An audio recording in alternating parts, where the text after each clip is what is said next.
je voulais de base un jour en parler sur ma chaîne. Et en fait, il y a beaucoup de gens qui m'ont demandé de parler de ça. En gros, je me suis dit, ok, il faut vraiment que je la tourne et tout. Voilà, donc, comme c'est un sujet compliqué, j'avais peur de pas être assez bien, dans le sens où pas me dire de assez bons conseils, de pas assez en avoir appris en amont sur le sujet, etc. Du coup, il fallait vraiment que j'attende de me sentir vraiment pas prête, pour parler de ça. Donc, en gros, le regard des autres, c'est un sujet, on est à peu près d'accord pour dire que tout le monde est sujet au regard des autres et ça a plus ou moins de poids sur la personne. En gros, tu peux ressentir une certaine pression vis-à-vis du regard des autres et donc t'empêcher de vivre, t'empêcher de faire certaines choses à cause du regard des autres, t'empêcher d'être toi-même, etc. Donc ça a des réelles répercussions sur les gens et leur vie et leur joie, etc. Je subis également le regard des autres, c'est-à-dire que je n'ai pas réussi miraculeusement à me sortir du regard des autres et tout, et à vous donner tous mes secrets absolument incroyables qui m'ont permis de résoudre ça. Je subis le regard des autres comme tout le monde, à différentes échelles évidemment. J'ai fait des progrès vis-à-vis de il y a plusieurs années, etc. Franchement ça va. Je ne m'y connais pas beaucoup pour se détacher du regard des autres et tout, parce qu'on est d'accord que le but en gros c'est de réussir à s'en détacher un maximum pour être heureux. Le sujet du regard des autres est quelque chose qui est étroitement lié à la confiance en soi, l'estime de soi, etc. Même si j'ai tendance à me dire que les gens qui ont extrêmement confiance en eux sont plus ou moins impactés par le regard des autres aussi. Se détacher du regard des autres, c'est ne plus avoir peur du jugement ou s'en foutre de ce que les gens peuvent penser de toi. Donc c'est pour ça que beaucoup disent que c'est extrêmement lié à l'estime de soi, à la confiance en soi, etc. Et que du coup, plus tu as confiance en soi, moins tu as peur du regard des autres.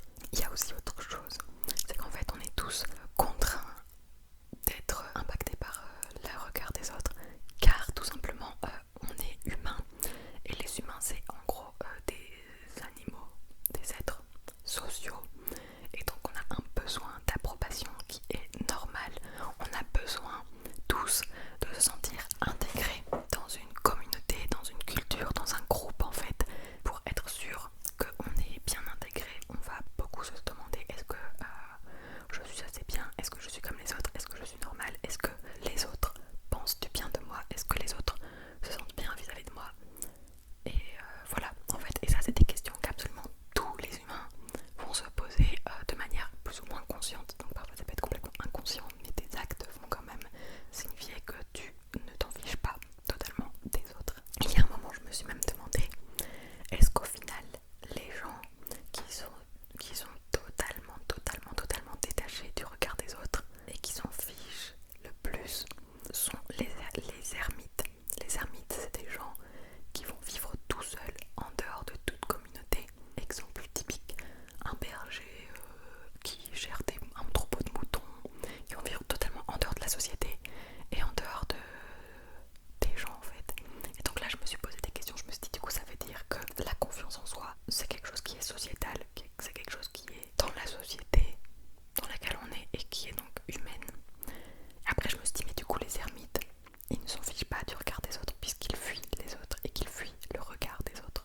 Donc en fait je me suis dit en fait c'est l'inverse. Les ermites ont peut-être plutôt extrêmement peur du regard et du jugement des autres au point d'éviter un maximum la société ou alors la méchanceté des humains, ou alors peut-être que c'est juste dans leur comportement, mais en tous les cas c'est pas forcément qu'ils s'en fichent du regard des autres. En fait quelqu'un qui s'en fiche du regard des autres totalement est quelqu'un qui est plus ou moins entouré, mais vraiment qui est au contact des humains, qui ne peut pas t'en foutre du regard des autres. Si tu es pas sujet au regard des autres, en fait ça implique forcément le regard de quelqu'un d'autre. Donc les ermites ne sont pas compris, donc je sais pas pourquoi j'ai commencé à divaguer là-dessus dans mes pensées. Bref, si je peux vous donner un conseil que j'ai, c'est le seul conseil que je m'étais dit il y a quelques années, ça m'était fait la réflexion, ça m'a vraiment fait du bien de me dire ça, et c'est le seul conseil que je peux réellement vous donner qui vient réellement de moi.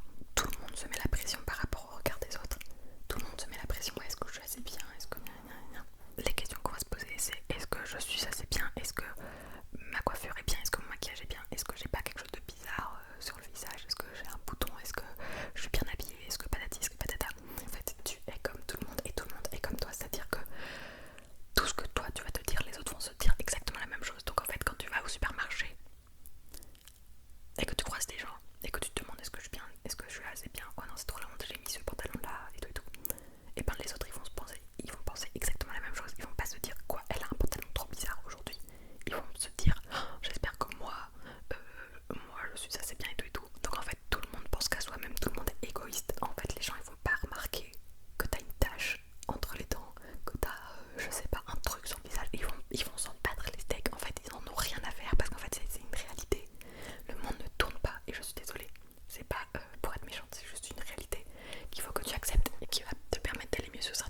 il y a ceux qui vont trouver ça drôle. Donc il faut pas se foutre de ta gueule, il y en a qui vont vraiment trouver ça drôle dans le sens où vraiment ça va les faire rire, ça va leur donner du sourire dans leur vie et ça va avoir un impact positif sur les gens. Il y en a peut-être qui vont se dire c'est trop bizarre, ces gens sont pas forcément très matures ou autres, enfin parce que juger de base c'est pas ouf, c'est vraiment pas quelque chose de bien, donc j'imagine que les gens qui jugent ne sont pas forcément bien eux-mêmes dans leur propre vie et dans leur propre corps. Et vous savez pourquoi ils se sentent mal? Parce qu'ils ont eux-mêmes peur du jugement des autres, parce qu'ils se disent moi, si j'avais mis ma Pikachu, et ben ça aurait été trop la honte.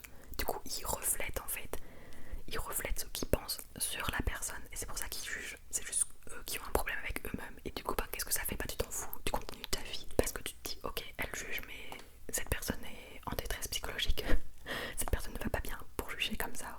Pire, les gens méchants, c'est comme s'ils étaient malades. En fait. Pour moi, les personnes qui sont méchantes ont un problème avec eux-mêmes, ne se sentent pas bien dans leur vie, ont peut-être vécu des choses qui font qu'ils se sont méchantes. En tous les cas, pour moi, il faut traiter les gens méchants comme si c'était une pathologie. C'est-à-dire, oh mince, il est méchant, bah c'est triste. Il doit se sentir mal, il doit avoir une vie nulle pour être méchant comme ça et perdre son énergie à critiquer les gens ou autres. C'est comme si c'était un malade qu'il fallait soigner. Je sais pas si vous voyez ce que je veux dire. Donc il faut avoir limite de l'empathie pour eux, tu vois. Du coup, je me suis perdue dans ce que je voulais dire. Mais en gros, ouais, t'as un pyjama Pikachu.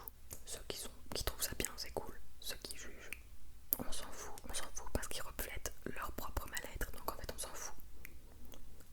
Le soir, ils auront déjà oublié. Et ceux qui sont méchants, bah, ils sont malades. C'est triste. Ils ont une vie nulle. Le soir, le monde va tourner, va continuer à tourner. Le lendemain, le soleil va continuer à se lever. Les gens vont faire leur petite vie tranquillement et ils vont avoir oublié que t'avais un pyjama Pikachu. Voilà. Il y en a même qui vont pouvoir trouver ça courageux, etc.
deviner ce que pensent les gens. On n'est pas télépathe, on ne peut pas savoir ce que pensent les gens, donc autant ne pas s'imaginer ce qu'ils pourraient penser parce que c'est une perte de temps, c'est une perte d'énergie, c'est contre-productif et on interprète toujours mal, on interprète toujours abusément et ça ne nous mène à rien.